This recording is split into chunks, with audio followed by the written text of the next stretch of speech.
So here I am with Lisa Duro at this cool little coffee spot on 18th and Broadway. I highly suggest it. You see that right there? 18th Street Coffee House. I love it. I had to get Lisa on the record for some of this because what she was just saying was just too deep for it not to be shared. So Lisa, give everybody a little bit of background of where you're coming from and what you do. Oh yeah, P.S. This coffee shop, I think it's owned by Bob Dylan. Really? Yeah. Oh, even better. So even better.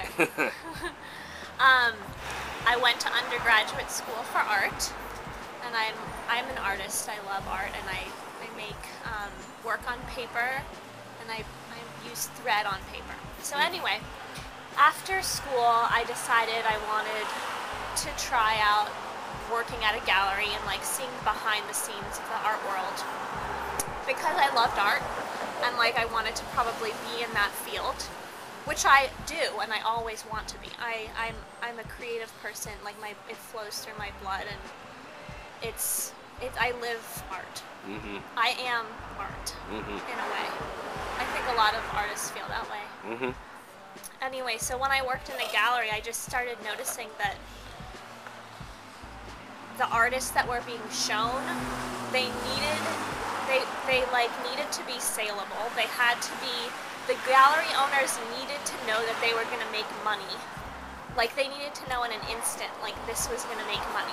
They didn't want to take any chances, and a lot of times it was through connections. Had to be from, connected from this person, and oh yeah, they're selling so much in New York, and so in LA they might sell too, and it was all about connections. What makes an artist saleable? You know what? It's hard to know because just the name. Sometimes the name, but it's. I think honestly, art is art, right? Everybody sees art.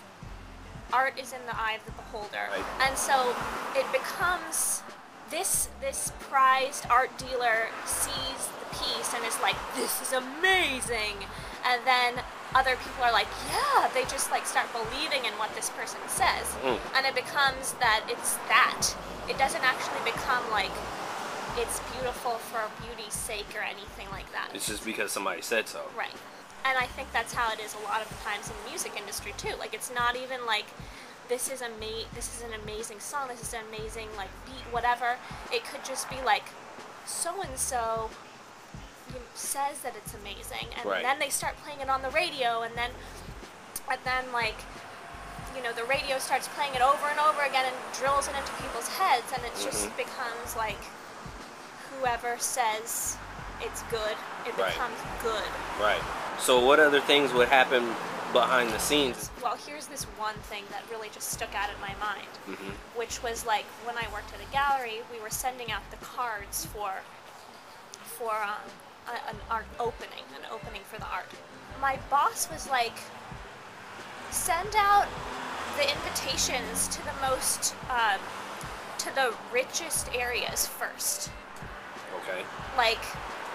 Take all the good zip codes. She right. Circled them for me. Uh-huh. And I was like, okay. Right. So I started doing that, and I was like, this is ridiculous. Right. This doesn't feel right somehow. I want to share this art with everybody. Right, right. But it started making it feel okay, if I send it out to the areas with the best zip codes or whatever, she's looking for money. Right. She's looking for people who are going to look at the art and want to buy it. And that's understandable because she's a business owner, and that's what she's there to do, is make money. But it just was just seemed kind of weird to me. Right. That was the number one drive. That's the number one drive. Right. And it wasn't let's share the beauty of the artwork with everybody. So where are you? Yeah. So are you still making art now? I'm definitely still making art. Oh. So from there, I decided, all throughout my life, I've always wanted to be a pediatrician. But I found out about this field called occupational therapy. Basically, when I first got introduced to it, it was a very creative field. It was about helping people in a creative way. Mm-hmm. And I was like, oh, that's really interesting because like I'm an artist and I'm a creative person and I'm also wanting to help and like doctor stuff and then like I found this field that kind of blended that all together, which is occupational therapy. So what exactly does that entail? Like? So it's a very broad field, but it focuses on one thing, which is like helping people engage in meaningful activity. It can, if there's an individual who has like learning disabilities, for example, how do you get them to live in this world or in this life to the best of their abilities? I decided I'm gonna get a master's in occupational therapy, and it's like a steady career, and I can also do my art as well. Okay. So I kind of like decided to do that, and so now I'm working as an occupational therapist. Wow, that's cool. Yeah. So do you mainly work in like schools, or is it like a private practice? Or? I work in schools, and I work mostly in South Central. With I guess the term would be at-risk youth. Like, and I wanted to reach out to you because I'm involved in this music group for like teenagers. Okay.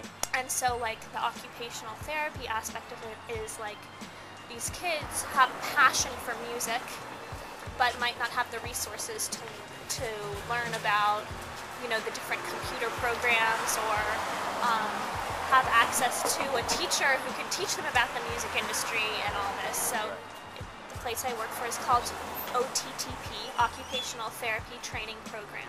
Okay. It's located in Torrance, and then we travel out from there, or we have people come to, or we have our clients come to our facilities, and we'll provide services there. Okay. Yeah.